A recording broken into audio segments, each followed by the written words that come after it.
Bismillahirrahmanirrahim. Assalamualaikum warahmatullahi wabarakatuh. Waalaikumsalam warahmatullahi wabarakatuh. Selamat pagi, Bapak Ibu semua. Salam sejahtera, Bu Devi. Bu Devi. Ya, Bapak Ibu sambil menunggu teman-teman yang lain, kita awali aja ya. Saya belum buka kamera. Ya. Kakak aja adiknya. Barangkali nanti kalau ada sinyal yang ini yang hilang, saya bisa minta Pak Tujiono menjadi co-host ya Pak. Baik Ibu, insya Allah Bu, siap. Jadi bisa tetap nyambung terus gitu loh. Iya baik Ibu. Bisa saya tambahkan co-hostnya. Ya. Oke. Nah, sebelum kita dimulai, mungkin Pak Romi bisa pimpin doa. Kemarin sudah Pak. Ya baik Ibu, siap Ibu. Siap Bu. Baiklah, hanya ada dua bapak nih di sini. Iya Bu. Ya, Oke baiklah Bapak Ibu, selamat pagi. Assalamualaikum warahmatullahi wabarakatuh. Waalaikumsalam warahmatullahi wabarakatuh. Sebelum kita memulai kegiatan kita pada pagi menuju siang, ada baiknya kita berdoa menurut agama dan kepercayaan masing-masing. Berdoa dimulai.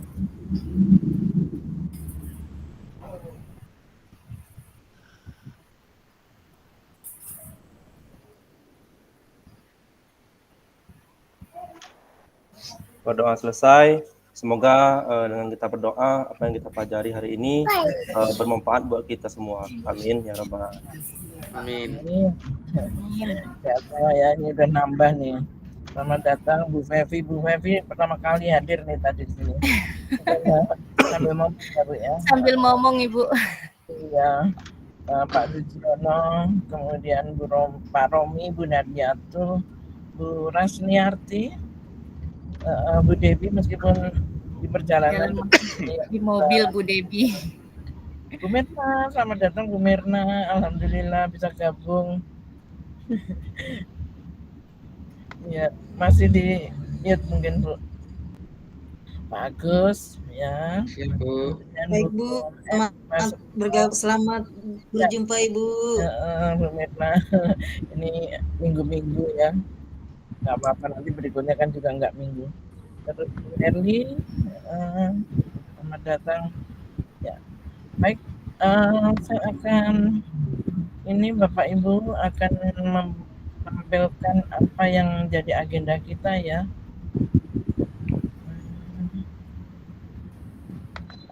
Nah, bisa terlihat ya Ibu. Kita berada di bisa nampak jelas? Jelas Bu. Nampak Bu. Jelas Ibu. Kita di modul 1.1 ya. Eksplorasi konsep ya. Kemarin kita sedikit terpotong ternyata hasil belum ada presentasi Bapak Ibu masing-masing. Waktu itu ada Bu Devi, Pak Agus ya yang memberikan sama Bu Nadiatul ya memberi contoh. Ya, Bapak Ibu perkenalan sudah selesai. Refresh. Saya merefresh sebentar sebelum Bapak Ibu melanjutkan. Bapak Ibu harus memahami alur yang harus dilakukan CGP selama pendidikan guru penggerak. Masih ingat Merdeka kan? Terima kasih.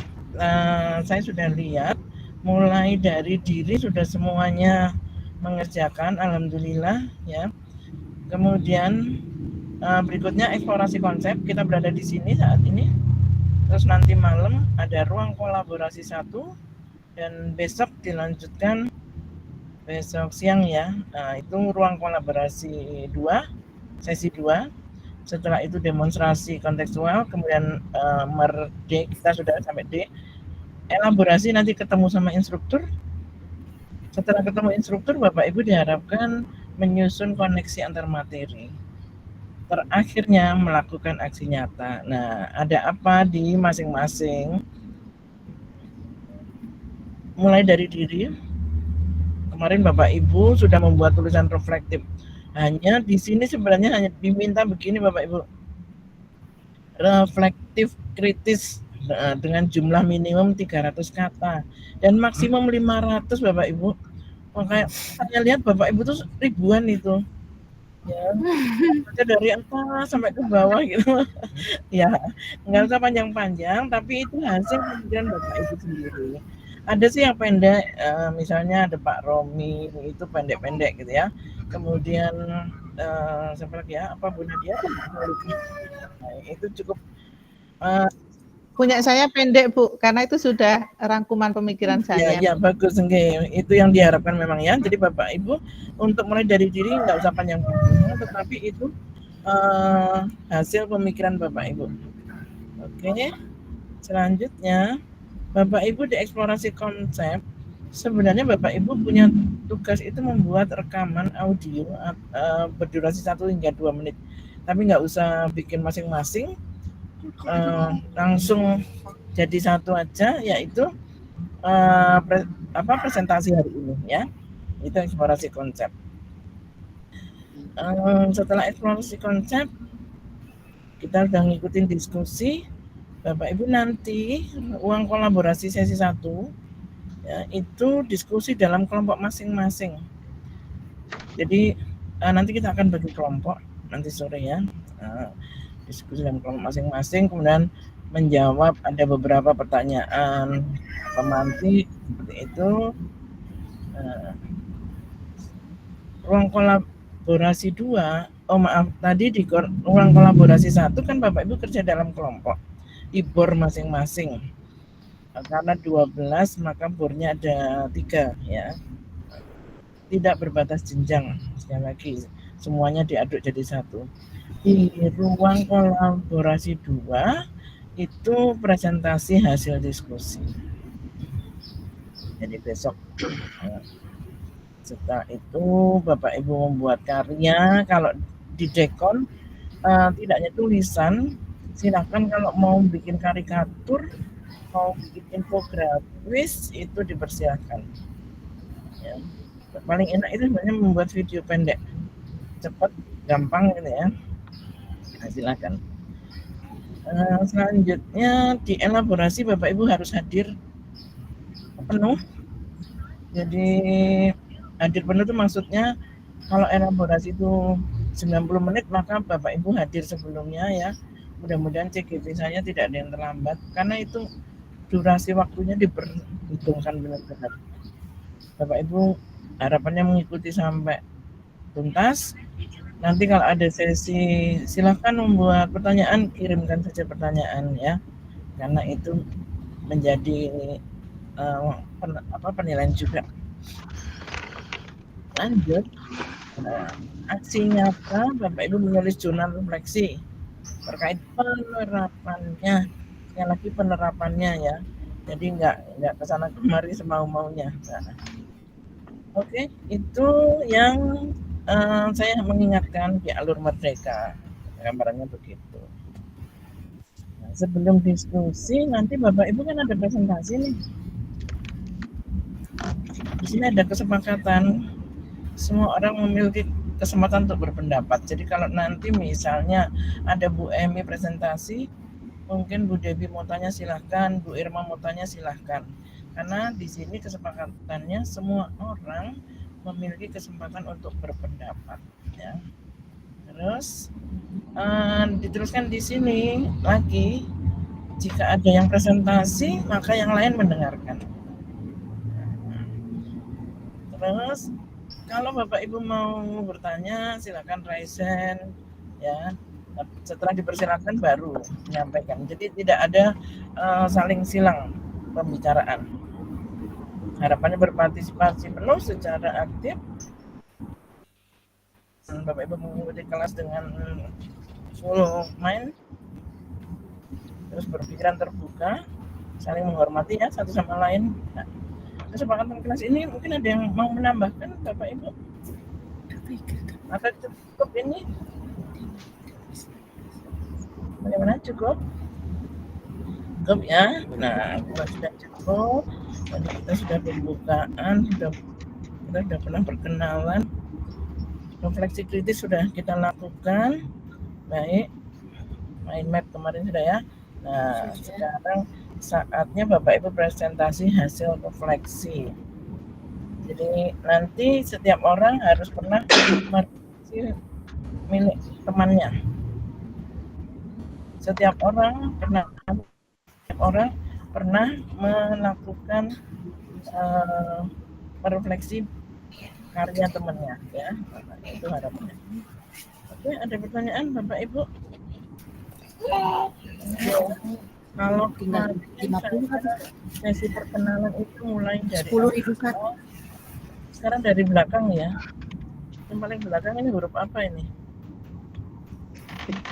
R. Ini yang baru Pak Agus. Kemarin Pak Agus nomor 1. Iya, Bu. Saya A, Bu. Nah, soalnya begitu ya. huruf yang paling terakhir. Halo, Bapak apa Ibu halo? mungkin menulis urutan nama teman-temannya ya, biar enak. Ya, sekarang siapa ini hanya kasihan dulu yang bersedia untuk presentasi, tapi namanya terakhir abjadnya. Ada Saya aja dulu, Bu. Oh, kirain saya, Bu. Enggak, Bu Rasniati atau Pak Romi? Pak Romi. Iya, Mungkin Ibu. lebih dulu Bu Rasniati ya. Pak Romi dulu, Bu. Oke. Siap. Oh, Pak Romi sudah raisen. Silakan Pak Romi. Pak Rami, silakan. Bismillahirrahmanirrahim. Assalamualaikum warahmatullahi wabarakatuh. Baiklah, saya akan sedikit memaparkan satu tugas eksplorasi konsep, yaitu tentang paparan terkait penerapan pemikiran Ki Hajar Dewantara pada konteks sosial budaya di daerah kita masing-masing. Yang mana pada kesempatan ini saya membahas tentang tradisi mandi ke air. Nah, mungkin Bapak Ibu pernah mendengar tradisi mandi ke air di wilayah Kabupaten Tebo, yang mana tradisi ini mandi ke air ini dilakukan pada saat usia bayi 7 hari atau setelah lepasnya tali pusat sang bayi. Nah, tradisi ini juga dikenal dengan istilah menyebur, Bapak Ibu. Nah, selanjutnya maksud dan tujuan dari tradisi mandi ke air tersebut, yang pertama, Pak Romi ada ini nggak? Ada paparannya nggak? Ada semacam ya, PPT? ada Bu, saya kayak Ya, silakan PPT-nya supaya semua bisa ngikutin dengan baik. Di share screen, Pak. Ya, saya saya kemarin bikinnya di Canva, Bu. enggak apa-apa, sama aja. Nggak apa-apa Pak, screen-nya jadi screen aja biar kita bisa lihat. Iya, Bu. Bentar, Bu. Saya cari dulu, Bu. Soalnya kemarin di P5 di sekolah saya juga untuk kearifan lokal kita ngambil mandi kain. Nah, pas itu ya. Jadi seru banget itu Bu kalau dibahas hari ini. Iya, Ibu. Aduh, mana ya? Maaf Ibu, lagi mencari, Bu. Ya, nggak apa-apa. Semuanya sabar menanti kok. Masih lama waktunya.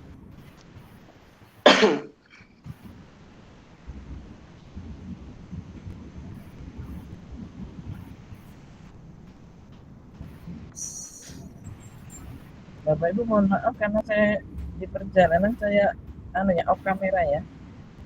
Iya, Bu, tidak apa, Bu. Takut sinyalnya drop.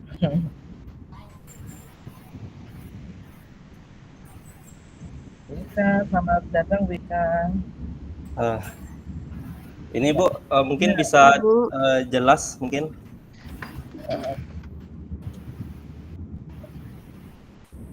Bisa slideshow nggak Pak?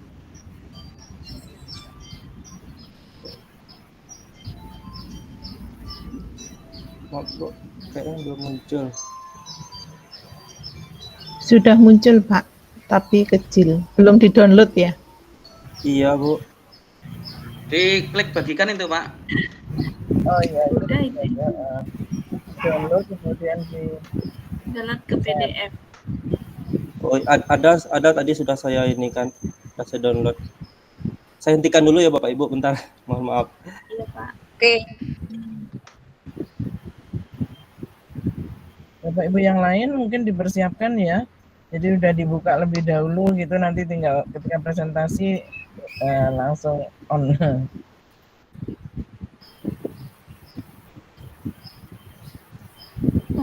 nggak hidup apanya?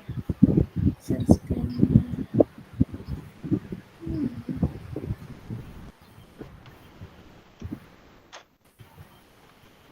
Kok nggak ini ya, Bapak Ibu?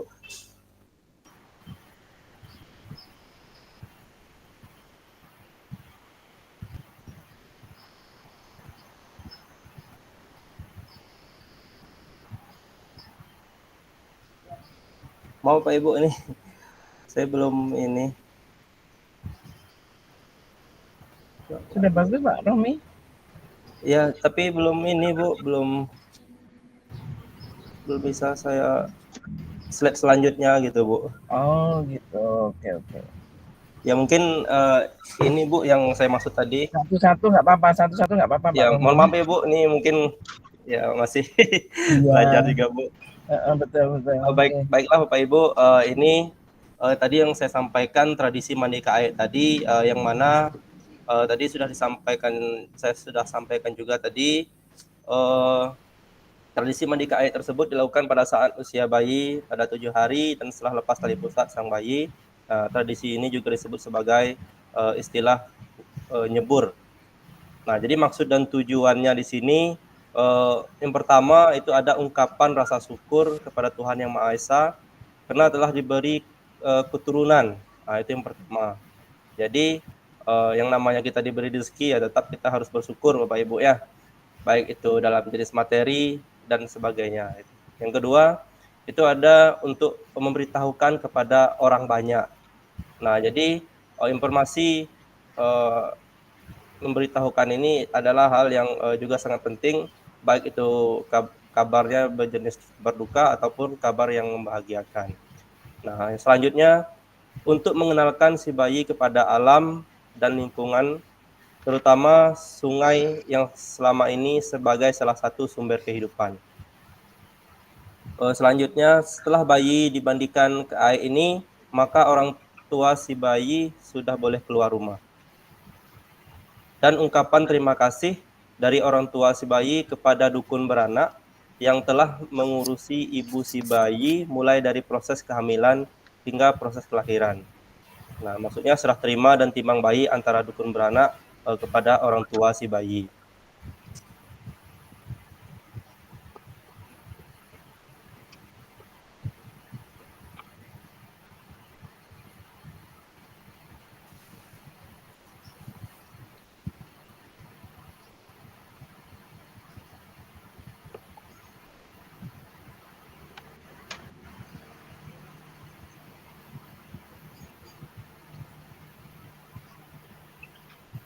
Nah, jadi dari pemaparan yang tadi Bapak Ibu, jadi kaitannya dengan pemikiran Ki Hajar Dewantara pada konteks lokal sosial budaya pada tradisi mandi ke air ini. Nah, yang mana dalam tradisi ini, dalam tradisi mandi ke air ini, anak sudah dikenalkan dengan kodrat alam dan kodrat zamannya, karena lingkungan dan keluarga adalah awal untuk mendapatkan pendidikan, sehingga bisa berbudi pekerti yang baik dan budi luhur. Selanjutnya anak dirawat dengan sebaik-baiknya, dimulai dari keluarga yang berperan penting adalah ibu dan ayah, yang seperti dalam pemikiran Ki Hajar Dewantara mengibaratkan pendidik sebagai seorang petani atau pekebun yang secara sabar, penuh cinta dan kasih sayang untuk merawat tanaman atau benih tadi sehingga menghasilkan kualitas yang baik. Dan begitu pun sebaliknya, jika tanaman tidak bisa dirawat dengan sabar, penuh cinta dan kasih sayang, maka tanaman tersebut akan menjadi subur dan menghasilkan kualitas yang tidak baik juga. Nah, dari anak baru lahir pun kita sudah mengenalkan sebagai keluarga, sudah menuntun mereka untuk mengenal kepada alam, lingkungan, dan masyarakat. Nah, mungkin sekian pemaparan saya Bapak Ibu. Silakan kalau ada pertanyaan atau tanggapan dan tambahan untuk perbaikan ke depannya buat saya. Terima kasih Bapak Ibu. Terima kasih, luar biasa ya. Saya membayangkan mandi air ke itu ya, mengenalkan ke dunia ya, ke lingkungan. Ya, baik Bapak Ibu, Ada yang ingin menambahkan atau mungkin sedikit bertanya gitu kepada presenternya Pak Romi? Persilakan.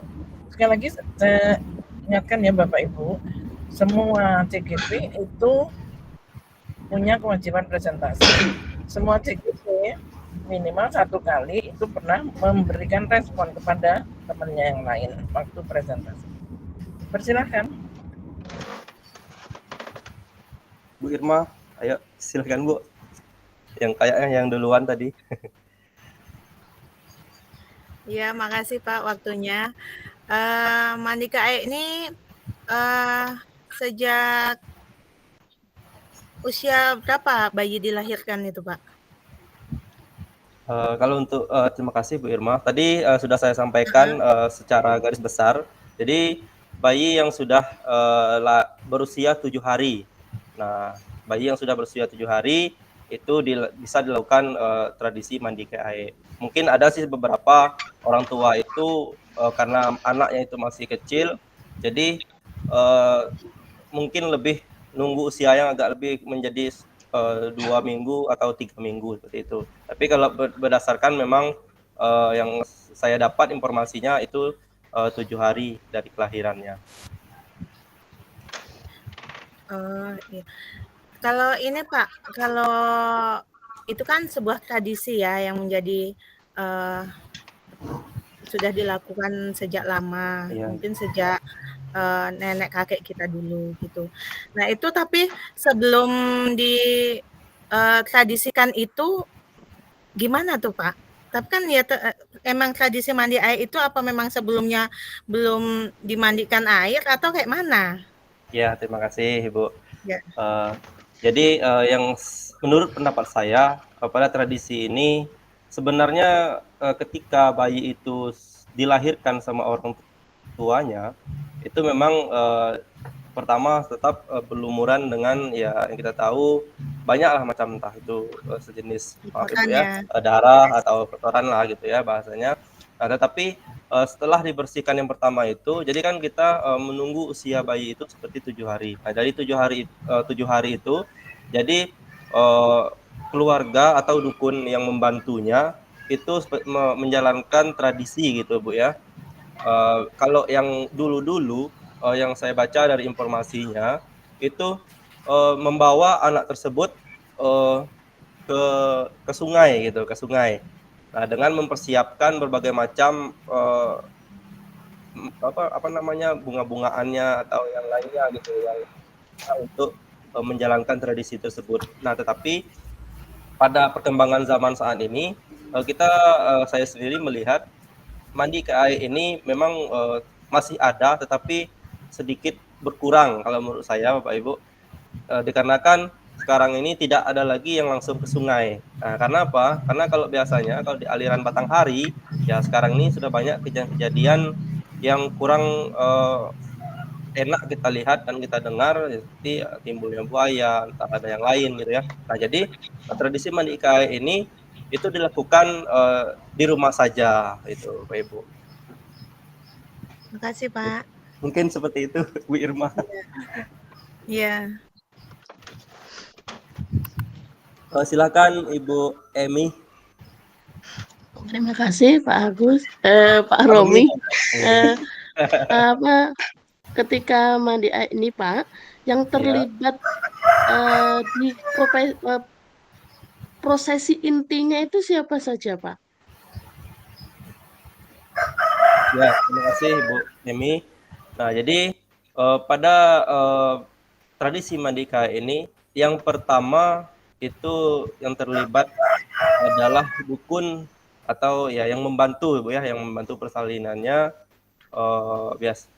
Terus keluarga terdekat gitu. Ya mungkin kalau orang tuanya kalau dia masih sanggup ya untuk biasanya kalau di belakang rumah sih sanggup, tapi kalau sampai ke sungai saya rasa itu mungkin jauh ya Bu ya, tidak sanggup gitu kan. Nah, jadi yang terlibat itu yang pertama ya orang yang menggendongnya ya mungkin bisa pamannya atau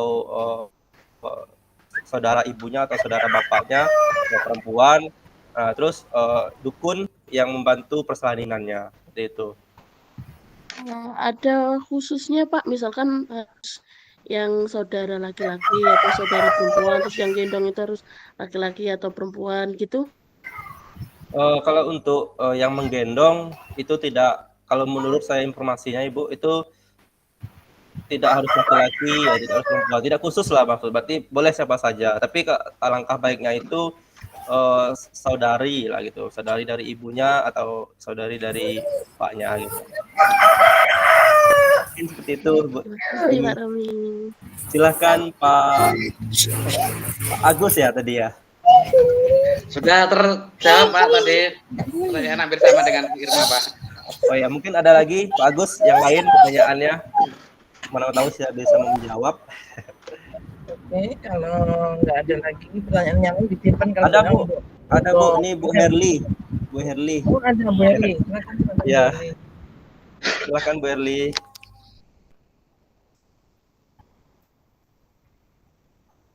Oke.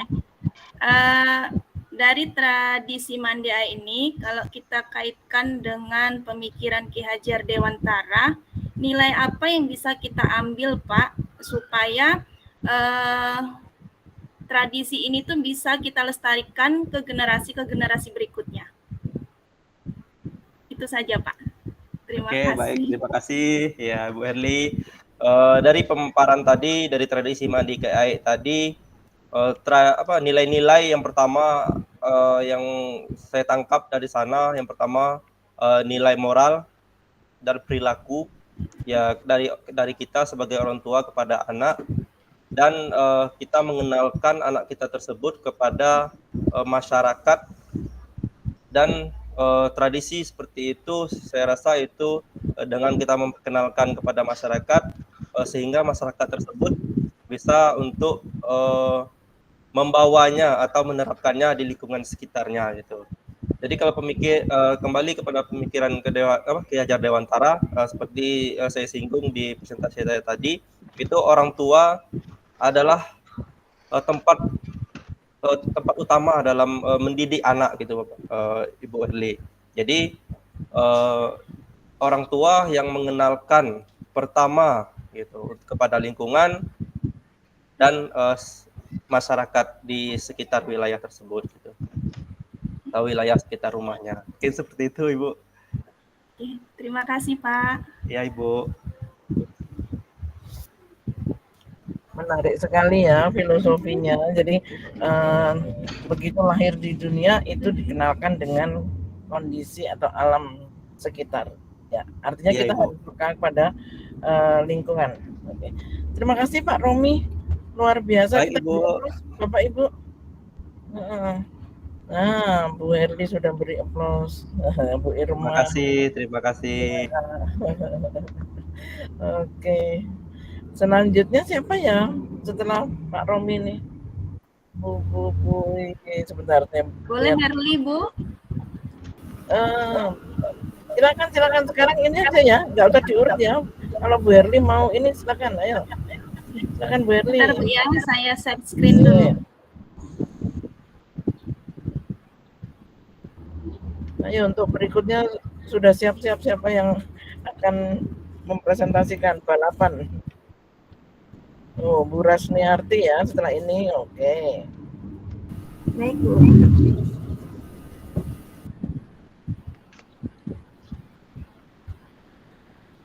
Nampak Bapak Ibu? Mas, Bapak Ibu. Kelihatan Bu. Menggesernya Bu. kayak mana ya? Nah, itu tadi Bu yang mungkin karena kita nggak host ya. Jadi nggak bisa kita ini. Terus gimana ini Pak? Ambil aja satu-satu kayak tadi Bu. Ambil satu-satu. Kami Iya. bentuk PDF Pak. Iya, buka slide-nya, nanti dikeluarkan lagi, Oh. habis itu masukkan lagi gitu. Di Canva ya? Nggak, di PDF pun bisa Bu. Oh, kayak mana ya? Tunggu Pak. Grogi. Ngerti. Santai aja Bu. Grogi. Nah, Ibu sudah tidak Sama bisa Bu, aku juga Budiono, belum tahu ini. Bu Murna. Aku juga Nggak sama, usah belum grogi, bisa. silakan Bu Herli. Iya, Iya. belum Santai aja Beli, gak usah grogi. Iya.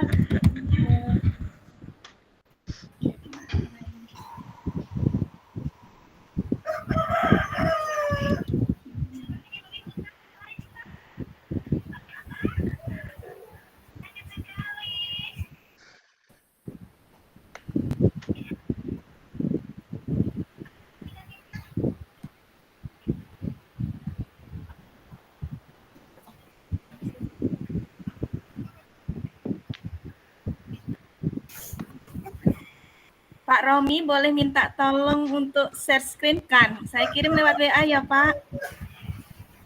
Boleh Bu.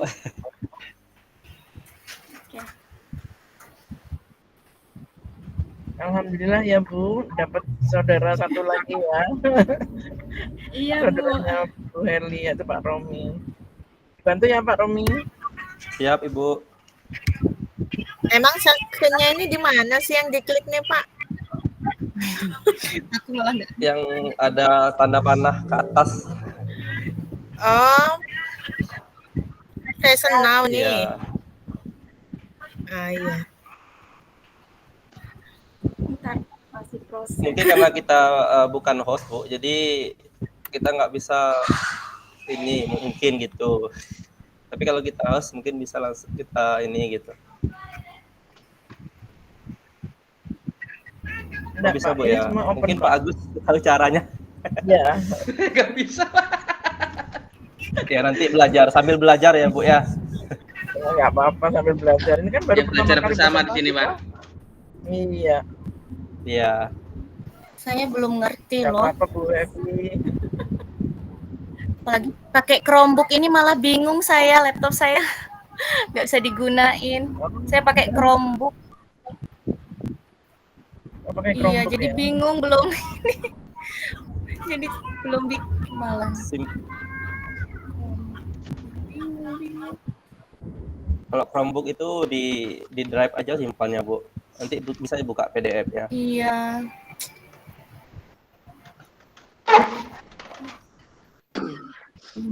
Sudah Pak Romi? Sudah saya kirimkan di Pak. Oh, sini. Ya Bu, saya download dulu.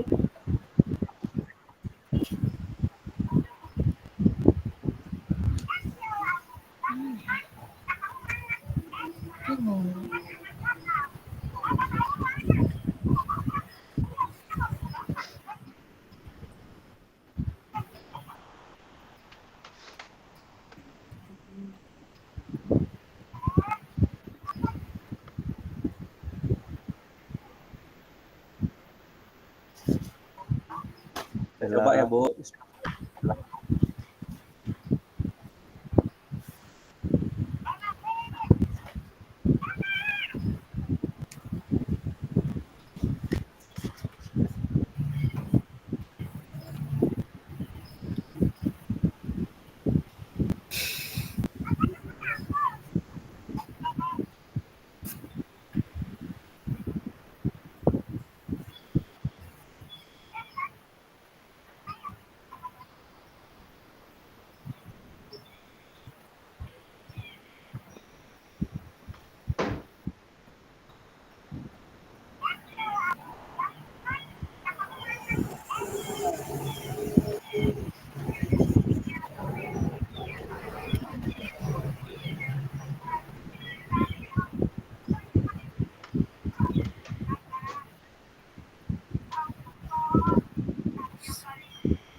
Udah ketemu Bu.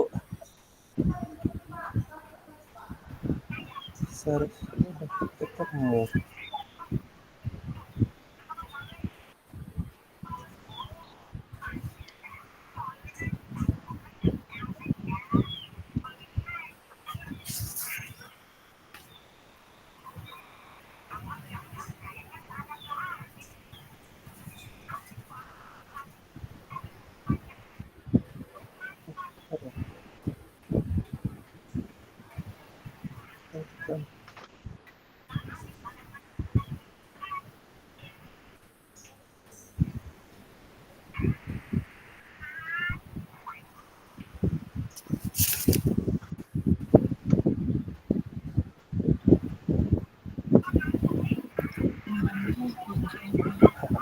Mungkin ini satu-satu mungkin Bu misalnya. Oke. Oke Pak, bisa dimulai kita Pak?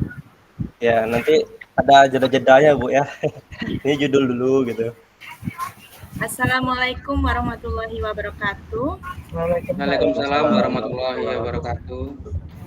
Baiklah Bapak Ibu semuanya, di sini saya akan memaparkan tentang konteks sosiokultural di daerah yang sejalan dengan pemikiran Ki Hajar Dewantara.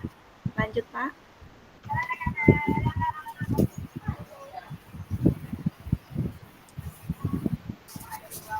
Oke, untuk diskusi yang pertama yang kita bahas adalah apa kekuatan konteks sosiokultural yang sejalan dengan pemikiran Ki Hajar Dewantara. Di sini sosiokultural yang saya ambil yaitu mengenai tradisi khas malam selikuran atau 21 Ramadan. Malam selikuran atau yang jatuh pada malam ke-21 bulan Ramadan merupakan malam yang sangat istimewa bagi masyarakat Jawa karena diadakan doa bersama dan tasyakuran. Sebuah pusat kegiatan masyarakat yang pelaksanaan biasanya dilakukan di rumah Pak RT. Lanjut Pak. Tradisi ini telah dilakukan selama bertahun-tahun dan menjadi bagian dari budaya lokal yang dijaga dan diwariskan dari generasi ke generasi. Malam selikuran biasanya dimulai setelah waktu berbuka puasa tiba. Masyarakat baik tua maupun muda berkumpul untuk mengikuti acara yang dipersiapkan dengan penuh keceriaan.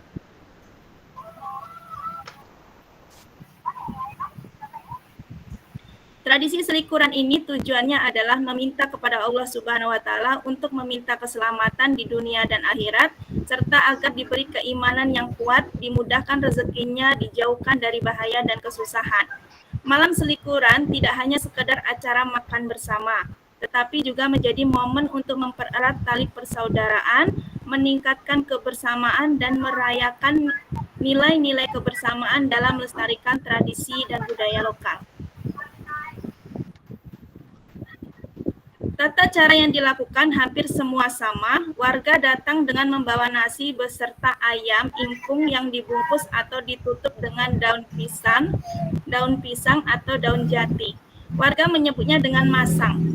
Sesampainya di tempat selikuran, nasi tadi akan dimakan oleh pengaku adat atau sesepuh yang ada di daerah. Tradisi ini mengandung makna sedekahan untuk memuliakan bulan Ramadan. Setelah didoakan, warga lalu makan bersama. Disinilah letak keunikannya karena akan sangat tampak kebersamaan dengan saling bertukar lauk yang dibawa. Tidak ada perbedaan dalam strata sosial masyarakat, yang ada hanyalah sebuah wujud guyub rukun yang menjadi inti dalam kehidupan bermasyarakat.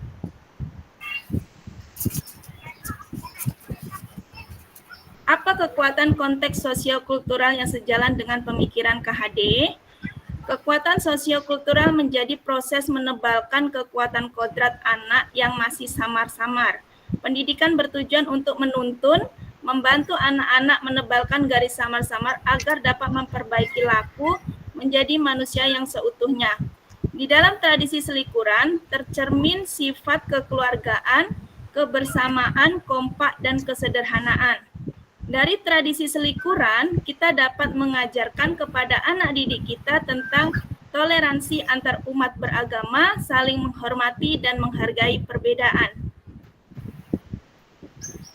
Yang kedua, bagaimana pemikiran Ki Hajar Dewantara dapat dikontekstualkan sesuai dengan nilai luhur kearifan budaya daerah asal yang menjadi kekuatan karakter murid sebagai individu sekaligus anggota masyarakat pada konteks sosial budaya. Dengan mempelajari tradisi selikuran atau 21 Ramadan, kita sebagai pendidik dapat mengenalkan tradisi Jawa ini yang merupakan tradisi lama, namun di dalamnya terdapat nilai-nilai yang sangat bagus untuk bekal anak hidup di masyarakat. Nilai-nilai luhur yang dapat kita ambil adalah gotong royong, peduli, toleransi atau guyup rukun, dan juga kerjasama. Yang ketiga, sepakati satu kekuatan pemikiran Ki Hajar Dewantara yang menebalkan laku murid di kelas atau sekolah Anda sesuai dengan konteks lokal, sosial, budaya di daerah Anda yang dapat diterapkan.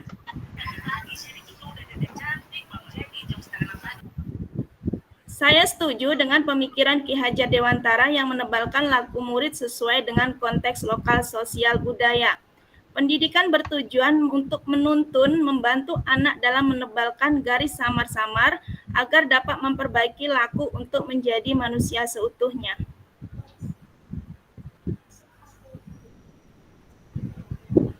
Itulah tadi yang bisa saya sampaikan. Jika ada Bapak Ibu yang ingin bertanya atau ingin menambahkan, saya persilahkan.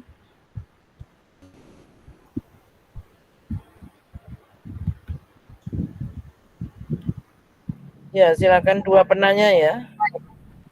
Dua penanya, Bapak Ibu. Tadi siapa yang pertama tadi? Bu Ika itu, Bu.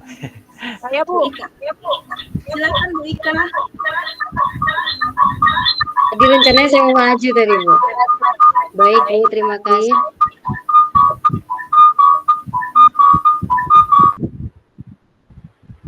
Untuk tradisi selikuran ini ya, Bu ya. Itu biasanya masyarakat apakah dibatasi umur, apakah seluruh masyarakat dari anak-anak sampai dewasa dan orang tua gitu, Bu? Apakah dibatasi umurnya atau keseluruhannya gitu, Bu? Baik, Bu, saya jawab. Kalau untuk tradisi selikuran ini, 21 Ramadan ini biasanya tidak ada pembatasan untuk usia.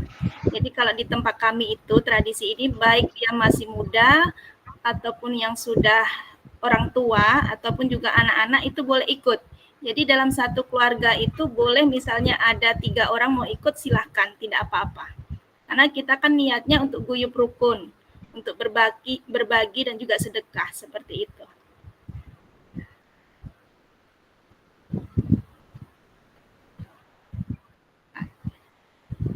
Baik, Bu, terima kasih. Baik, siapa lagi, Bu? Ibu Rasmiarti.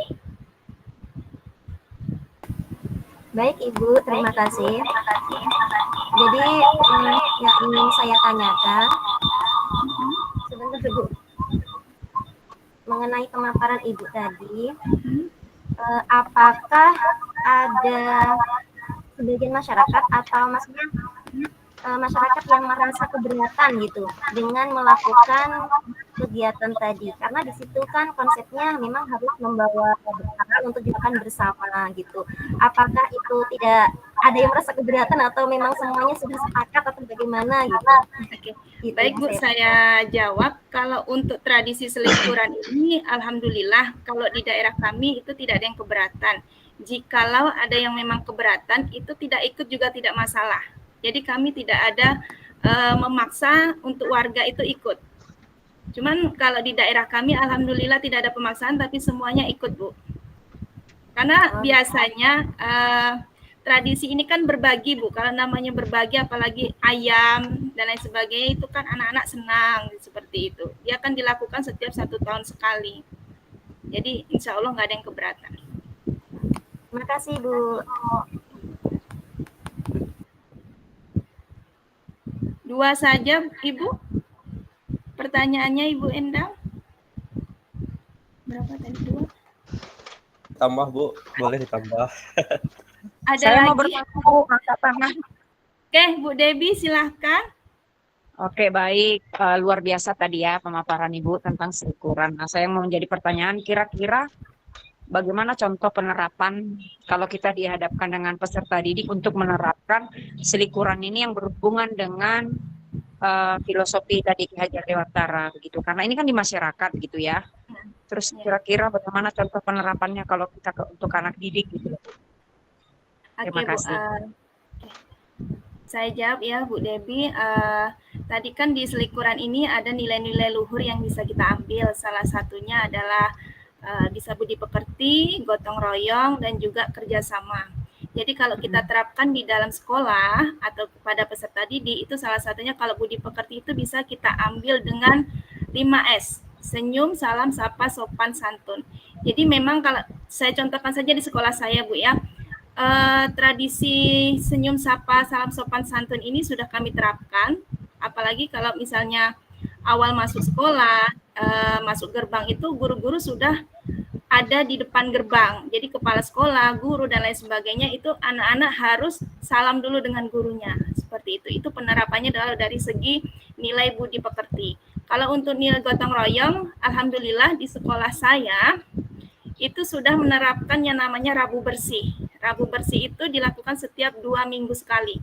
Jadi misalnya Rabu pertama itu kami senam, untuk Rabu yang minggu keduanya biasanya kami melakukan Rabu Bersih. Jadi itu bisa mencerminkan nilai-nilai gotong royong yang terdapat di dalam tradisi selikuran. Terus yang terakhir tadi ada nilai kerjasama ya Bu ya, salah satunya itu bisa kita terapkan dalam kita melakukan pembelajaran di kelas. Mungkin dengan cara diskusi kelompok supaya anak itu saling berbagi, saling mengemukakan pendapat yang berbeda, seperti itu. Mungkin itu yang bisa saya jawab, Bu Debbie. Oke, baik. Terima kasih, Bu. Ya. Sudah 2 ya pertanyaannya buat Bu Herli. 3. Bu Herli? Ya. Oh, 3 ya? Oke. Ya. Oke, Bu. Ya, kalau gitu terima kasih buat Bu Herli. Kita beri apresiasi Bapak Ibu. Silahkan berikutnya Bu Rasniarti. Sesuai dengan urutan raisan tadi ya. Setelah Bu Rasniati, Bu Ika Febrina, Pak Agus, berikutnya Bu Juni. Baik, Ibu. Yeah. Sebentar, Bu.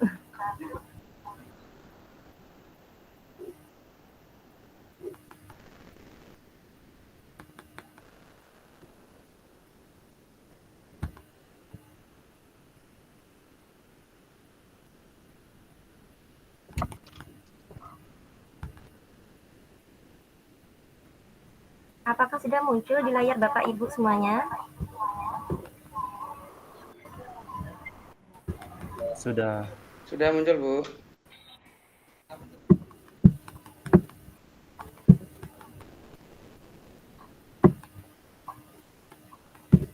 Sebentar Bapak Ibu. Baik, terima kasih sebelumnya. Assalamualaikum warahmatullahi wabarakatuh. Waalaikumsalam warahmatullahi wabarakatuh. Di sini saya akan mencoba menjelaskan atau memaparkan penerapan dari pemikiran Ki Hajar Dewantara pada konteks lokal sosial budaya.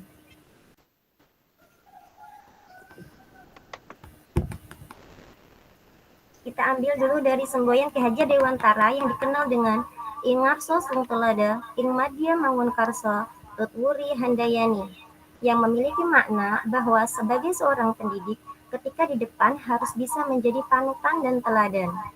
Ketika di tengah harus bisa membangun semangat dan memberikan peluang atau kesempatan kepada peserta didiknya. Dan ketika berada di belakang, mampu memberikan dorongan dan motivasi.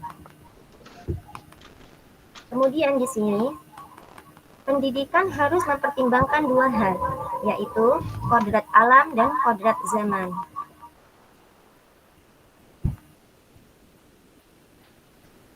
Di sini saya hanya akan menjelaskan tentang kodrat alam, di mana kodrat alam mengarah pada sifat dan karakter yang dimiliki oleh anak.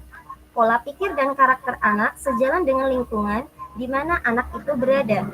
Latar belakang keluarga serta lingkungan akan sangat membentuk pola pikir dan kepribadian anak tersebut.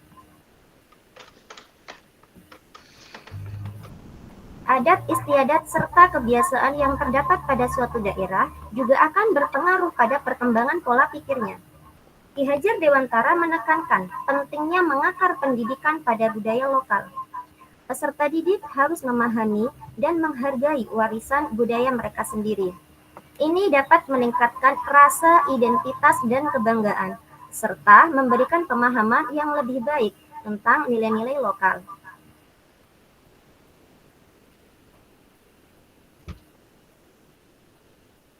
Di sini, saya akan mengambil salah satu contoh kesenian yang ada di daerah saya, yaitu kuda kepang ataupun yang biasa disebut dengan kuda lumping, yang merupakan warisan budaya dari daerah Jawa, yaitu daerah Ponorogo.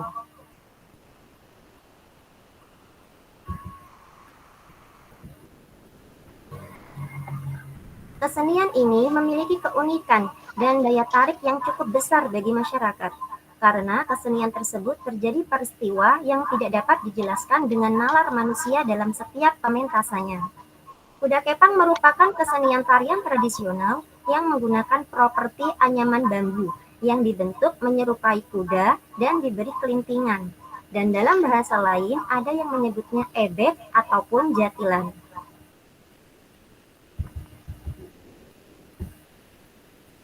Kesenian tradisional ini sangat lekat dengan kehidupan masyarakat, terutama di daerah pedesaan, karena di dalamnya terkandung nilai-nilai positif, yaitu kebersamaan dan kesederhanaan yang menjadi ciri khas rakyat Indonesia.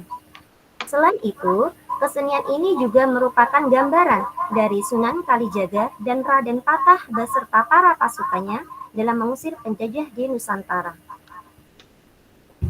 Demikianlah presentasi yang dapat saya sampaikan. Terima kasih. Silakan Bapak Ibu yang ingin bertanya.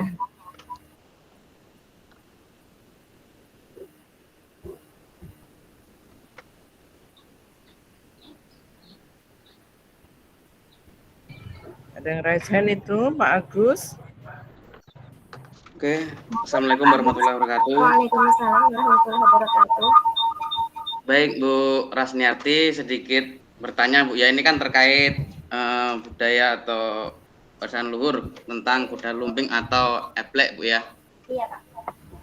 Yang ingin saya tanyakan yaitu permasalahan kalau eplek atau apa itu namanya kuda kepang itu kan ada istilah dadi, Bu ya, atau kesetrum itu. Oh ya, ya. Ya kayak kesurupan atau gimana gitu kan. Nah, yang menjadi pertanyaan saya selama ini tuh itu tuh real atau enggak, Bu, untuk dadinya atau mabuknya pemain eplek itu, Bu? Baik, Bapak, saya coba jawab. Selama ini yang saya tahu itu sebenarnya hanya permainan yang artinya itu rekayasa.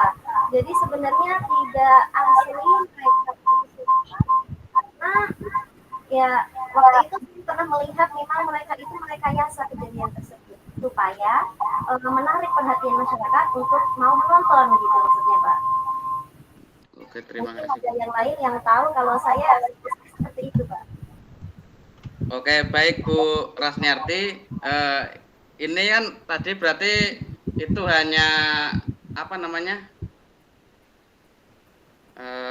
Buat menarik penonton gitu ya, jadinya gitu. Nah, ini kan saya juga ikut menonton, Bu, ikut menyaksikan juga kuda kepang, kuda lumping atau eplek itu. Nah, waktu saya nonton itu ada kayak gimana? Ada rasa untuk ikut apa ya? Ikut masuk ke dalam lingkaran dari permainan itu, Bu.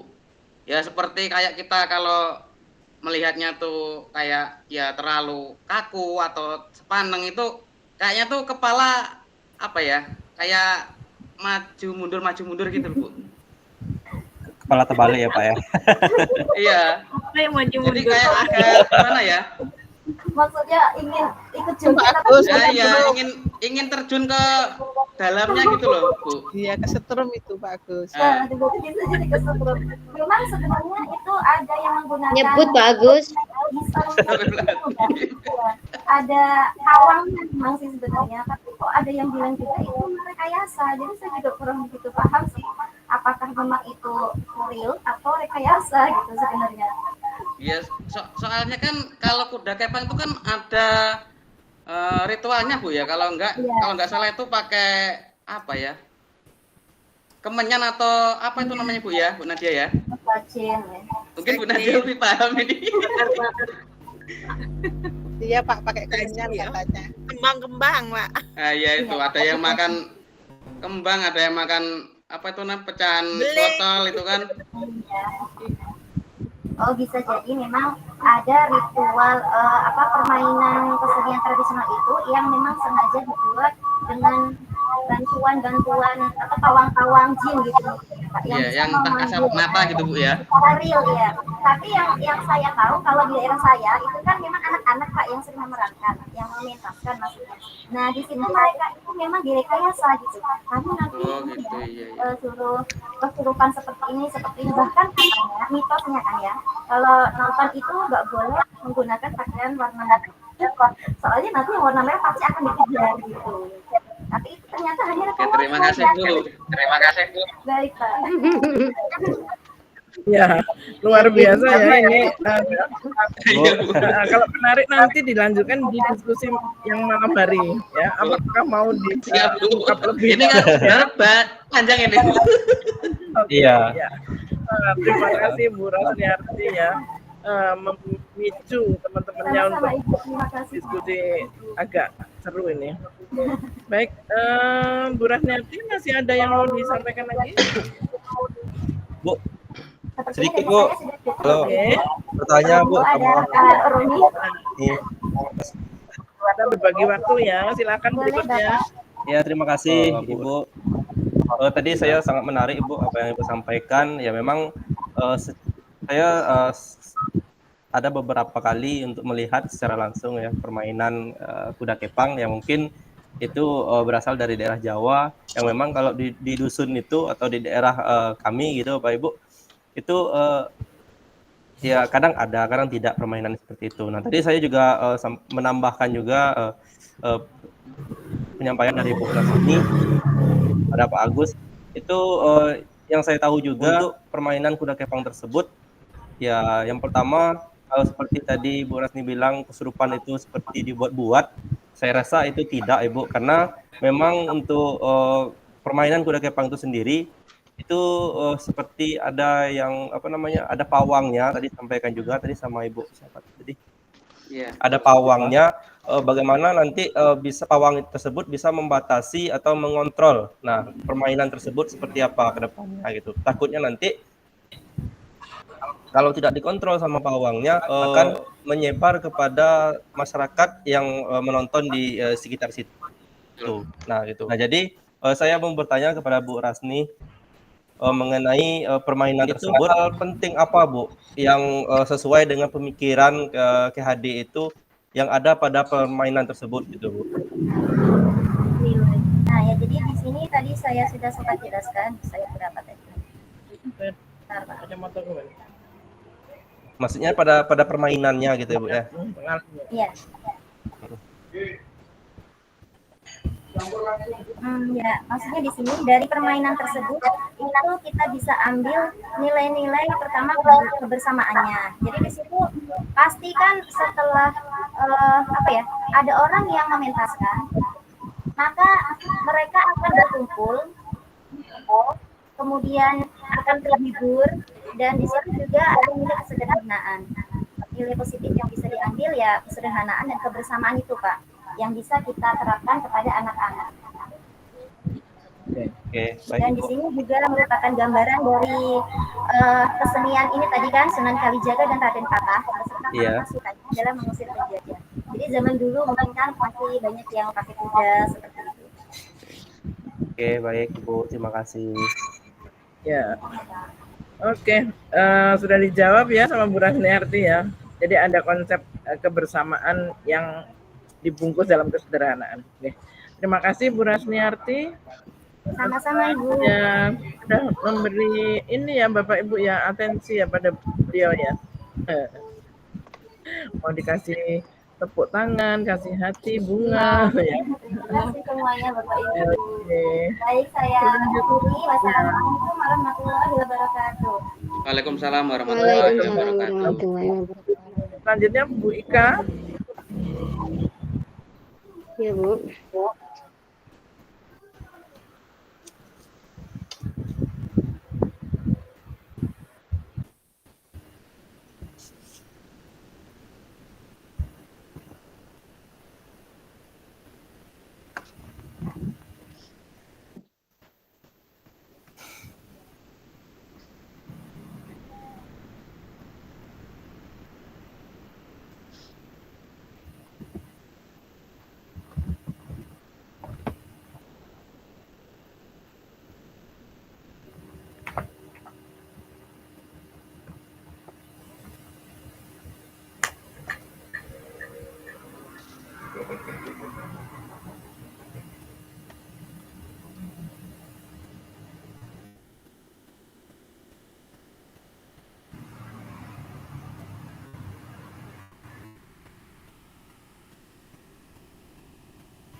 Maaf, Bu, masih proses ya, Bu?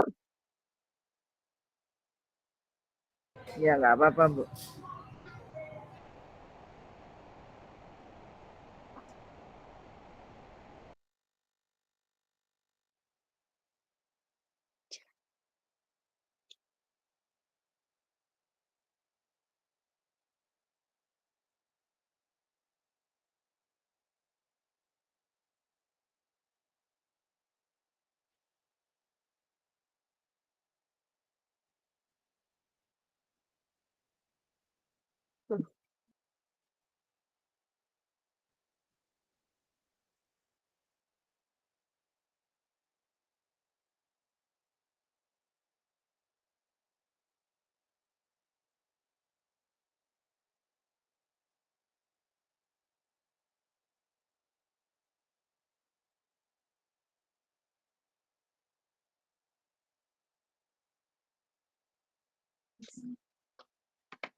Ika, boleh langsung saja, silahkan. Iya, Bu. Ini apa loh, Bu? Tidak bisa. Kayak tadi ya, kayak Pak Romi tadi ya, slide satu-satu gitu ya. Sambil belajar, Bu, nggak apa-apa.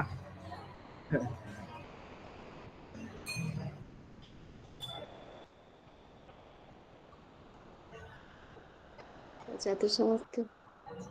Ini tidak bisa digerakkan ini, Bu. Ibu tutup dulu itu. Iya. Tutup dulu, kemudian slide per slide itu dibuka. Satu-satu aja.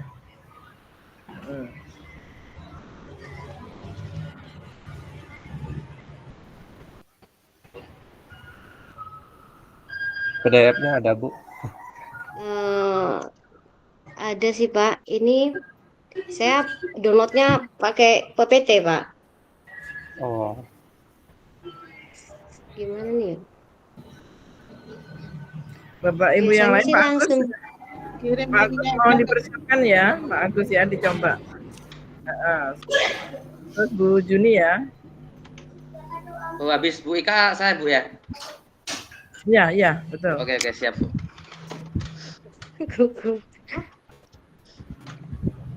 Setelah Bu Juni, Bu Fevi. Minta tolong Pak Romi aja, Bu. Biasanya langsung loh, Pak. Iya itu, saya tadi juga gitu, Bu. Biasanya langsung, tapi nggak tahu nih gangguan kayaknya. Entah di ini. Oke. Atau Bu Rasmiati dicoba dulu untuk download ya. Bu Ika, Bu Ika coba di-download dulu aja. Nggak apa-apa jadi PPT biasa. Iya Bu. Ini sudah jadi PPT loh Bu. Oh, jadi PPT. Mestinya bisa ya? Sudah. Ibu buka PPT. Udah PPT. Ibu buka PPT-nya, jangan buka Canva-nya. Saya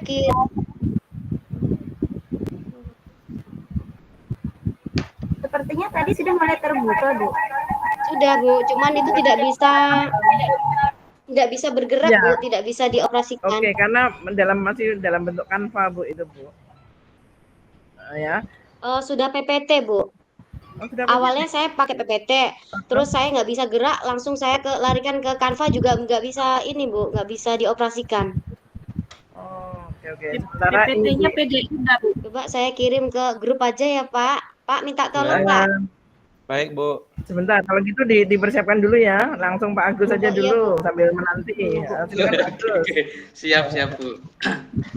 Oke, assalamualaikum warahmatullahi wabarakatuh. Waalaikumsalam warahmatullahi wabarakatuh. Izin share ya Bapak Ibu. Nanti kalau bisa ya tampil, kalau nggak bisa ya dimaklumi. Oke. Apa deh?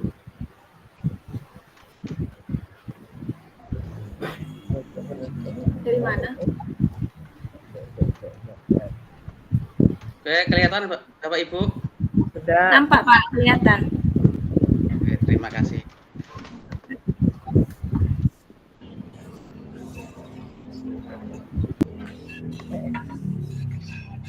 Izin apa ini namanya? Siap, Pak. Matikan kamera dulu Bu ya. Oke. Ya, jadi Ya, kadang-kadang memang terkendala sama ini Oke. sinyalnya dengan Coba on dulu. kamera. Apa-apa Pak Agus, silakan. Baik, perkenalkan nama saya Agus Yunianto SPD, CGB Angkatan 11 Kabupaten Tebo. Di sini saya akan mempresentasikan mengenai paparan terkait penerapan pemikiran Ki Hajar Dewantara pada konteks lokal sosial budaya di daerah Tebo. Nah, di sini saya mengangkat konteks lokal sosial budayanya yaitu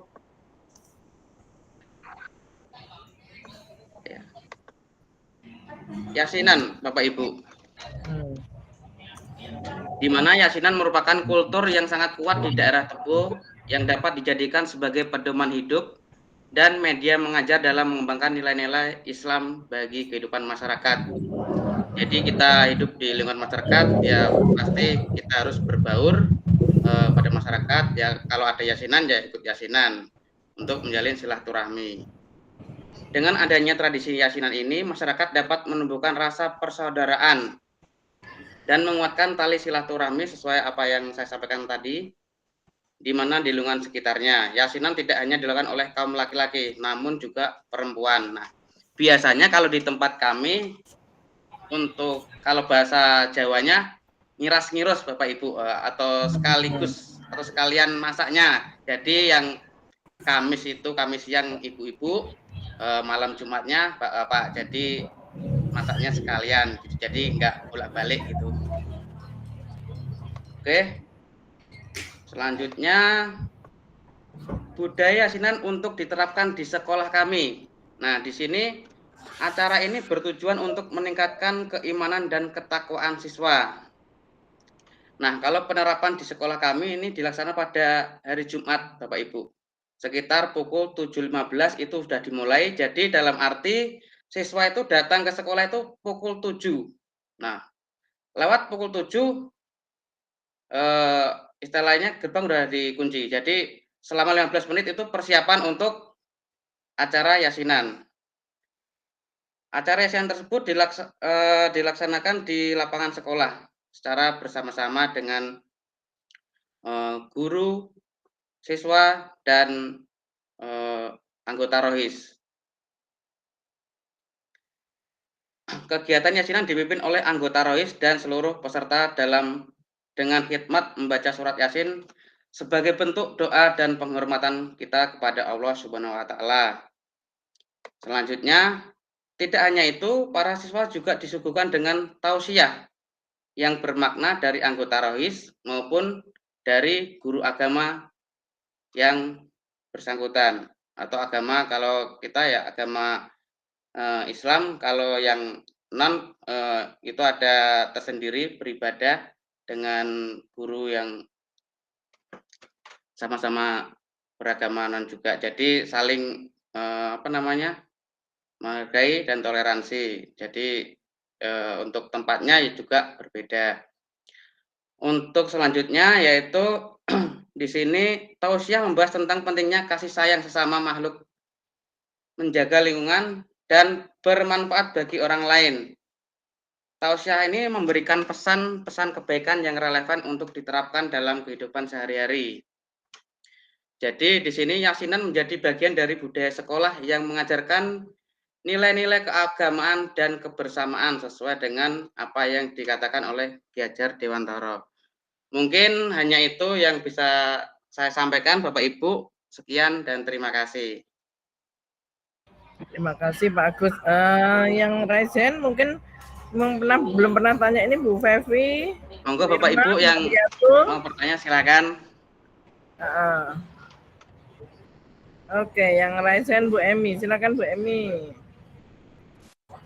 Bu Emi tadi silakan, sudah tanya ketika Pak Romi ya. Iya, nggak apa. Boleh Bu? Boleh silakan. Ya, terima kasih Bu, Pak Agus. Untuk yasinan sendiri nih ya Pak, ini hanya sharing ya Pak. Kalau di daerah Pak Agus itu untuk pemuda-pemuda dan orang tua itu apakah dibedakan? Mereka punya ini sendiri tempat Pak, maksudnya untuk duduknya itu kalau di sini ya nggak tahu kalau di Bapak, atau mungkin itu hanya karena mereka itu memang menyendiri Pak, atau jadi anak-anak muda itu ketika diminta untuk berbaur dengan orang tua itu mereka lebih milih saya di sini aja ngumpul dengan teman-teman yang sama muda, disuruh duduk dengan yang tua atau yang ini tuh enggan. Padahal kalau kita ini kan sebenarnya harus berbaur Bu ya. Ini ya Pak, ada waktu untuk mereka itu sharing dengan yang lebih tua gitu ya. Karena di situ kan santai gitu ya Pak, bisa ngobrol, bisa berbagi cerita dengan yang lebih tua, mencari ya ilmu atau ya sharing tentang kehidupan seperti apa itu yang benar. Tapi kalau di sini memang mereka memisahkan sih Pak, nggak tahu alasan mereka apa, tapi kan gitu. Jadi untuk baurnya pemuda dengan orang tua itu kok kurang mobile gitu loh kalau di sini itu. Kalau di Pak Agus gimana? Oke, baik, terima kasih Bu Emi. Saya akan mencoba menyampaikan sedikit ya Bu ya tentang menjawab pertanyaan Ibu tadi. Kenapa kok anak muda itu duduknya menjauh sama yang orang tua gitu ya? Kalau mungkin itu hampir merata Bu ya. Di tempat kami juga sama, cuma di tempat kami itu kalau yang muda itu langsung ke belakang Bu. Misalnya ada ruang tamu di yang punya apa itu namanya? Yasinan. Itu kan ada ruang tamu itu khusus orang tua.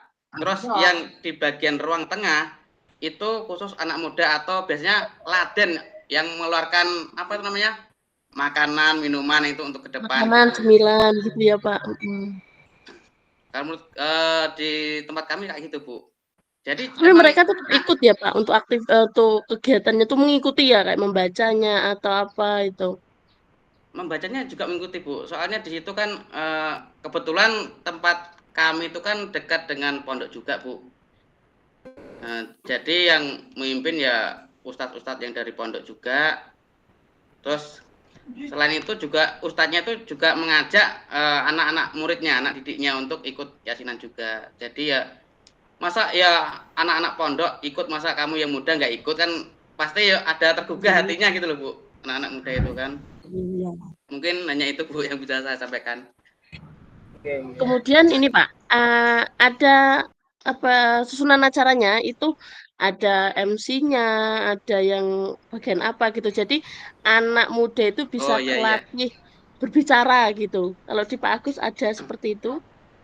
Oke Bu, untuk seperti MC pembawa acara itu Bu ya, kayak itu biasanya melibatkan anak-anak muda kayak yang udah SMA gitu. Terus kalau yang SMA adalah kok nggak berangkat, nah kita libatkan dari anak-anak pondok gitu Bu. Oke. Tadi memang ini anak ya Pak ya. Cukup ya Bu ya.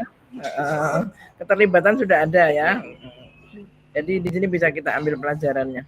Baik, satu lagi pertanyaan mungkin Bu Nadia tuh. Izin Bu. Monggo Bu Nadia. Ya, saya tertarik Pak Agus dengan penyampaian Pak Agus tentang penerapannya yasinan di sekolah. Nggih Bu. Kira-kira waktu yang dibutuhkan itu berapa menit ya Pak untuk satu kali kegiatan hari Jumat?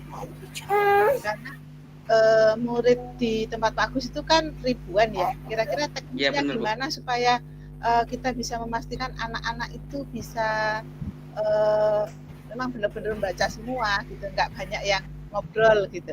Mungkin yang saya tanya lebih ke teknisnya gimana memanajemen waktu dan memanajemen anak-anak yang sebanyak itu gitu. Terima kasih Pak Agus. Oke, sama-sama Bu. Oke, untuk memanage waktu yaitu kita terapkan ya tadi pukul 7 anak itu udah datang ke sekolah. Kalau lewat dari jam 7 ini udah merupakan kesepakatan bersama Bu ya antara siswa dengan murid. Ya, kalau pulang kalau jam 7 lewat ya pulang. Dalam arti ya berarti kurang pagi atau kurang nggak disiplin anaknya. Udah kesepakatan bersama kenapa kok masih melanggar gitu kan.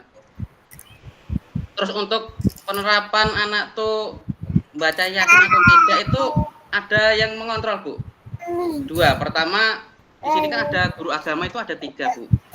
Jadi yang satu memandu kegiatan yasinan di depan, yang dua itu secara bersamaan di samping siswa duduknya. Terus selain itu dibantu juga dengan guru BK. Guru BK kalau nggak salah ada 3, jadi ya cukup untuk anak tersebut membaca atau tidaknya gitu. Karena kalau ketahuan tidak membaca itu bisa sibuk dengan gadgetnya. Nah itu nanti biasanya ada pemanggilan khusus secara individu ya, kita bimbingan kita panggil secara baik-baik gitu kan, ke ruangan khusus atau ke ruang BK gitu kan. Jadi tidak langsung kita bicarakan depan umum, si A kamu nggak baca Yasin, ini cukup gini, enggak. Jadi kan No, ayo Ibu. Nggak boleh gitu. Nanti. Gimana Bu Nadia? Ya, gimana sudah cukup ya? Oke. Dan 2 pertanyaan sudah diajukan untuk Pak Agus nih. Baik, kita sampaikan terima kasih Pak Agus. Kita beri apresiasi buat beliau ya dengan yasinannya yang luar biasa. Terakhir Bu Juni akan memaparkan dan nanti yang bertanya saya beri saya beri batasan yaitu Bu Fevi dan Bu Irma. Jadi yang menanggapi Bu Juni nanti Bu Fevi dan Bu Irma. Ya, silakan Bu Fevi, Bu Juni. Maaf. Ya, oke Bu, baik, terima kasih. Izin share Bu, saya coba dulu. Ya, lancar ya. Aiza, Bunda nggak mau ya. Aiza, kok gitu loh? Ya. Sobek punya Bunda nggak mau ya. Gitu rusak punya Bunda. Ya.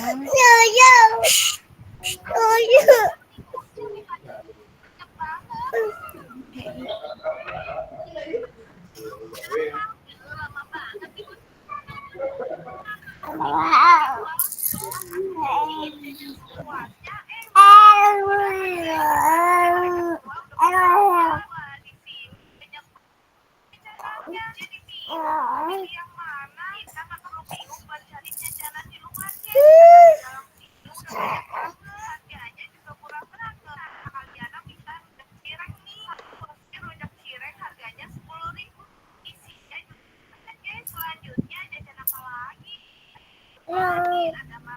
Bagaimana Bu Juni terkendala ya? Iya Bu, maaf ini kok nggak keluar ya yang saya Kalau submit. Bu Juni diselesaikan dulu kendalanya, saya bantu Bu Ovi share screen dulu ya, saya coba. Tadi kan Bu Ovi Oh iya iya terpending. iya Bu. Ya.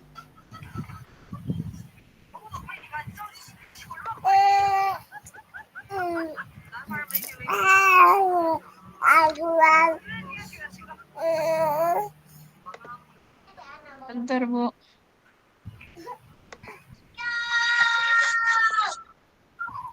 Bisa keluar ini. Apa nak apa? Apakah punya Bu Ovi udah nampak Bu? Pak, tidak ada Bu. Oh belum ya? Belum Bu. Belum ada. Nah, sudah. Nah, Oke. sudah Bu. Sudah Bu. Oke, silahkan Bu Ovi. Baik, terima kasih Bu. Maaf sebelumnya ya Bapak Ibu karena terkendala dari tadi belum bisa. Ini pun juga masih ada kekurangan. Sebelumnya saya mohon maaf untuk Ibu Endang karena fotonya saya belum tampilkan. Oke, nanti saya Maaf ya kirim Bu, Bu untuk 10R ya Bu. Bu Ika. maaf sebelumnya Ibu. Iya. Baik, terima kasih. Assalamualaikum warahmatullahi wabarakatuh. Waalaikumsalam warahmatullahi wabarakatuh. Baik, di sini saya akan memaparkan pemikiran Ki Hajar Dewantara pada konteks lokal sosial budaya daerah Tebo.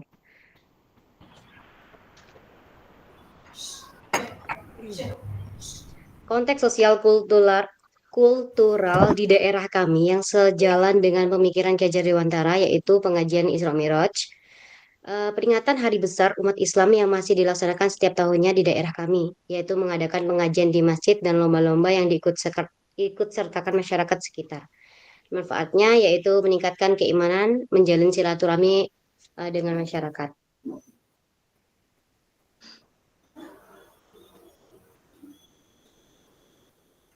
Berikutnya yaitu Sinoman, merupakan salah satu tradisi gotong royong yang masih dilakukan hingga saat ini.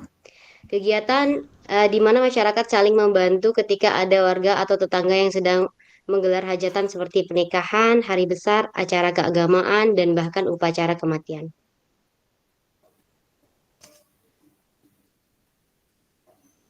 Melayat, sebuah kegiatan yang dilakukan oleh masyarakat untuk mengunjungi kerabat dekat atau keluarga yang tertimpa musibah kematian.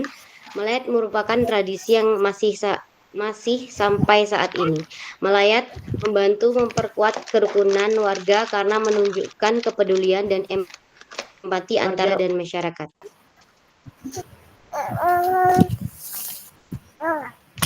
Berikutnya yaitu tari persembahan Tebo.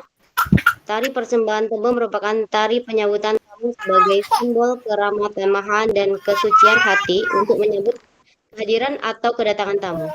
Tari persembahan telah menyadarkan kita semua untuk menjaga norma-norma sosial yang bermuara pada sifat saling menghargai antar sesama manusia.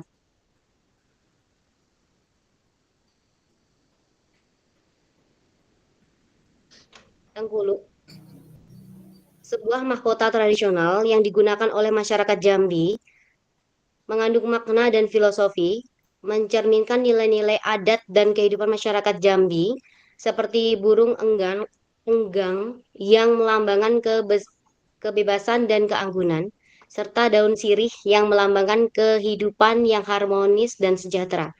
Melalui Tengkuluk ini, masyarakat Jambi berusaha menjaga dan melestarikan budaya, serta merayakan keindahan alam serta kehidupan bersama yang selaras dengan lingkungan sekitarnya.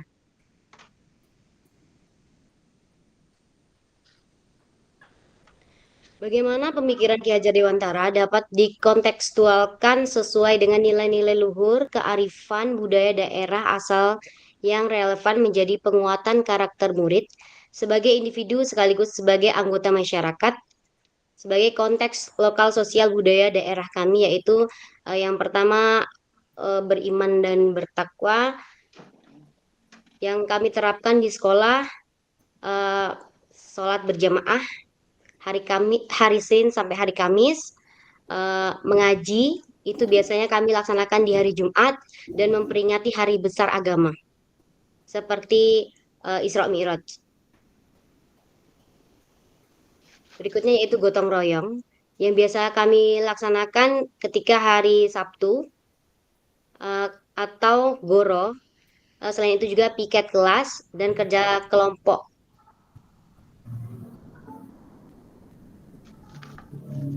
Berakhlak mulia yaitu kami menggerakkan siswa yaitu gerakan anti bully. Selain itu juga menjenguk teman yang sakit.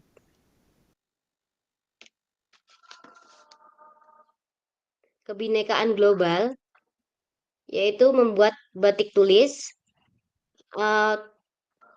menampilkan teater kisah daerah, mementaskan menyanyi dan menari lagu daerah. Terima kasih. Itu saja yang bisa saya tampilkan, yang bisa saya paparkan. Apabila ada pertanyaan, kami persilakan. Kalau bisa menambahkan, Bapak Ibu. Ibu, saya mau bertanya, Ibu. Yang diberi baik. kesempatan untuk bertanya, Bu Fevi.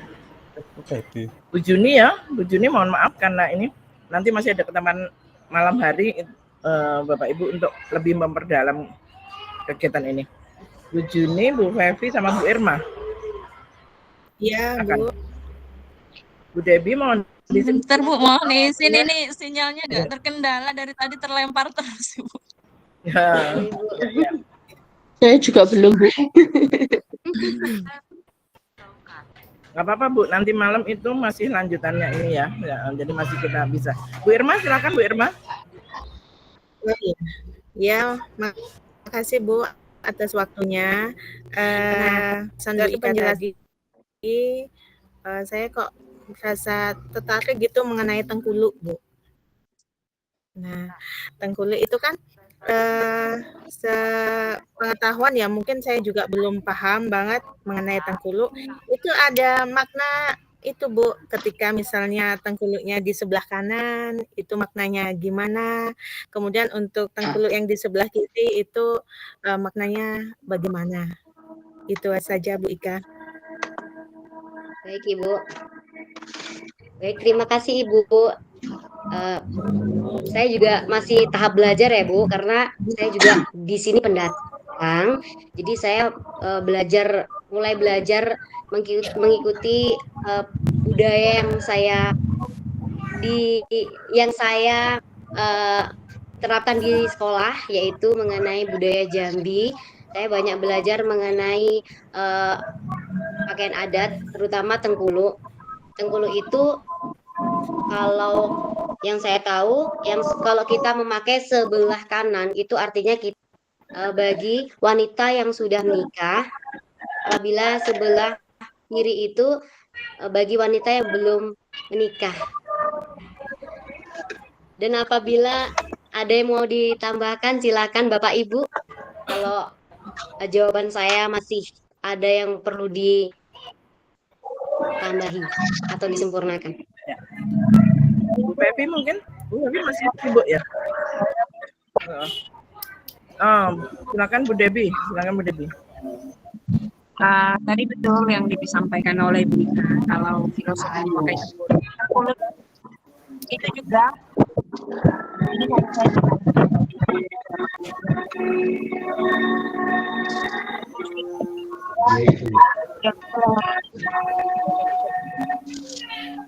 berdasarkan pemakaiannya itu kalau jadi tidak semua Tengkuluk itu harus maksudnya harus memiliki rumba yang memiliki rumba yang harus dijatuhkan ke kanan. Ada juga Tengkuluk itu yang tidak memakai rumba, harus dijatuhkan ke kanan. Misalnya full dipakai di kepala seperti songkok. Nah, selain seperti yang dibilang Bu Ika tadi, Tengkuluk itu memiliki filosofi model pemakaiannya, bentuknya atau apa ya disebut ya, stylenya ya. Nah, stylenya itu juga punya gaya. Misalnya kalau Tengkuluknya Tengkuluk Albino itu bagaimana begitu. Nah, itu nanti memiliki filosofi tersendiri berdasarkan kebiasaan masyarakat yang tinggal di daerah tersebut begitu. Nah, salah satunya kalau di daerah Tebo itu ada Tengkuluk bambu tepancung, Bu. Nah, itu dia nggak pakai rumbai. Bambu tepancung, jadi nanti kelihatan ada seperti bambu yang terpancung di atas kepala. Bambu Nah, terpancung. cuma posisi bambu terpancungnya kalau kita sudah menikah di sebelah kanan, kalau sebelum menikah memang di sebelah kiri itu. Jadi tidak semua tengkuluk itu dia yang memiliki sesuatu yang sisanya harus dijatuhkan sebelah kanan begitu. Nah, kalau di daerah Tebo itu kalau tengkuluk bambu terpancung itu menggambarkan kekuatan wanita-wanita Tebo gitu. Itu Bu mungkin yang saya sampaikan selain menambahkan tadi yang disebutkan Bu Ika tadi. Terima kasih. Terima kasih, luar biasa ya. Oke, ini yang belum aktif satu aja, yaitu Bu Irma sudah ya? Oh ya sudah. Bu Hevi ya, Bu Hevi karena sambil ini ya. Oke, Bapak Ibu, alhamdulillah ya, semuanya sudah berperan aktif. Nanti di Ibu boleh menambahkan sedikit Ibu?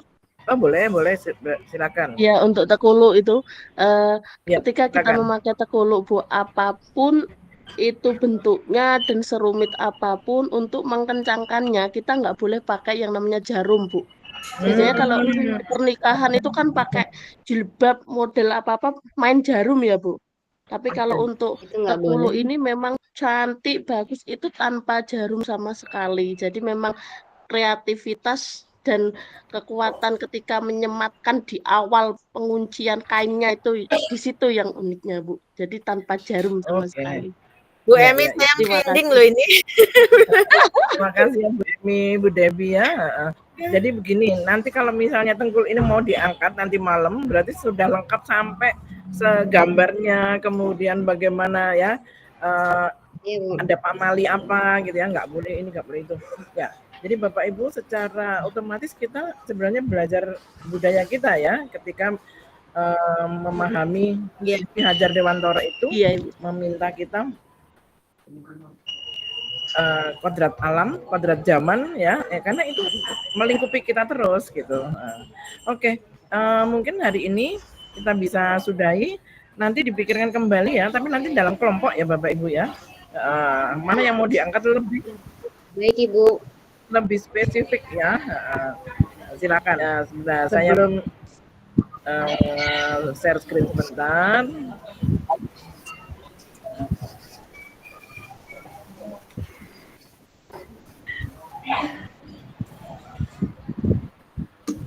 Emang perjalanannya share screen-nya agak lama ya ternyata ini ya. Iya Bu. Sinyal.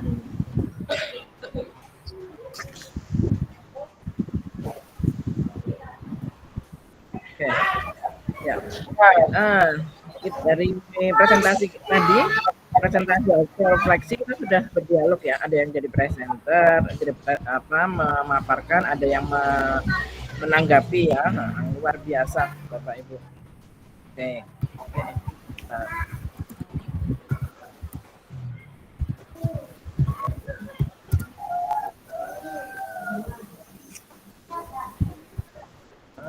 Ini kok jadi punya saya ikut-ikutan ini ya, ikut-ikutan males gerak nih ya. Oke. Mungkin sinyal Bu. Ya, memang kadang sinyal ya. Oke, saya tutup saja, nanti kita lanjut malam ya. Oke, jadi seperti itu Bapak Ibu. Alhamdulillah kita sudah melakukan eksplorasi. Nanti malam kita lanjutkan di ruang kolaborasi. Kalau hari ini Bapak Ibu itu pemikiran masing-masing, nanti kita akan memadukan berbagai ide-ide, berbagai adat istiadat yang akan Bapak Ibu angkat ya. Jangan lupa terkait dengan filosofi KHD. Oke. Baik, kita tutup. Mohon sebelum ditutup kita masang wajah dulu ya semuanya. Wajahnya wajah ceria hari Minggu itu. Ceria. Bu Rasmiarti mana nih? Bu Tirna, Tirna dan Pak Sugiono nih ya, minggu-minggu. Kamera saya kayaknya terkendala, nggak bisa. Ya, nggak apa-apa. Ya, Bu Fevi, terima kasih. Sama babynya ya. Nanti babynya jadi pinter tuh. Oke, 1, 2, 3. Sambut lagi ya Bapak Ibu. Oke, terima kasih Bapak Ibu. Kita kegiatan ini dengan ucapan hamdalah, alhamdulillah. Alhamdulillahirrahmanirrahim. Terima kasih banyak Bu Enda. Terima kasih Bu. Terima kasih Pak Dujiono, terima kasih Bu Nadiatul, Bu Irma, Pak Agus, Bu Buni, Bu Hevi, Bu Rasmiati, Sama-sama Bu Ibu. Emi, Bu Ika, Pak Romi, halo Ya, Bu Devi, Ibu. Bu Herli ya. Kita ketemu lagi nanti ya. Setelah Baik, Ibu. Baik, terima kasih Bu. Terima kasih. Assalamualaikum warahmatullahi wabarakatuh. Waalaikumsalam warahmatullahi wabarakatuh. Mohon izin Bapak Ibu. Mohon izin Bapak Ibu. Sampai ketemu nanti sore. Malam ya. Oh iya.